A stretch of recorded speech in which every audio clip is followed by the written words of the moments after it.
ಹೆರಿಗೆ ವೇಳೆ ಅಧಿಕ ರಕ್ತಸ್ರಾವಕ್ಕೆ ಒಳಗಾಗಿ ದಕ್ಷಿಣ ಕನ್ನಡ ಜಿಲ್ಲೆಯ ಕಡಬದ ಮಹಿಳೆಯೊಬ್ಬರು ಮೃತಪಟ್ಟ ಘಟನೆ ನಿನ್ನೆ ಮಂಗಳೂರಿನ ಲೇಡಿ ಗೋಶನ್ ಸರ್ಕಾರಿ ಆಸ್ಪತ್ರೆಯಲ್ಲಿ ನಡೆದಿದೆ.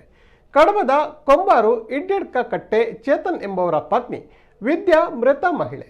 ಮಂಗಳೂರಿನ ಲೇಡಿ ಗೋಶನ್ ಆಸ್ಪತ್ರೆಯಲ್ಲಿ ಅವಳಿ ಹೆರಿಗೆಯಾಗಿ ವಿಪರೀತ ರಕ್ತಸ್ರಾವದಿಂದ ನಿನ್ನೆ ಮುಂಜಾನೆ ಇವರು ಮೃತಪಟ್ಟಿದ್ದಾರೆ.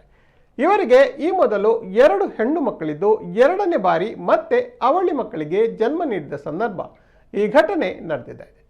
ಚಾರ್ವಾಕ ಶಾಲಾ ಹಿರಿಯ ವಿದ್ಯಾರ್ಥಿನಿಯಾಗಿದ್ದು ಚಾರ್ವಾಕ ಇಡ್ಯಡ್ಕ ನಿವಾಸಿಯಾಗಿದ್ದ ವಿದ್ಯಾರನ್ನ ಕೊಂಬಾರಿನ ಚೇತನ್ ಎಂಬುವರಿಗೆ ಮದುವೆ ಮಾಡಿಕೊಡಲಾಗಿತ್ತು. ಇದೀಗ ಈ ದುರಂತ ಘಟನೆಯಿಂದ ಮನೆ ಮಂದಿ ನೊಂದಿದ್ದಾರೆ.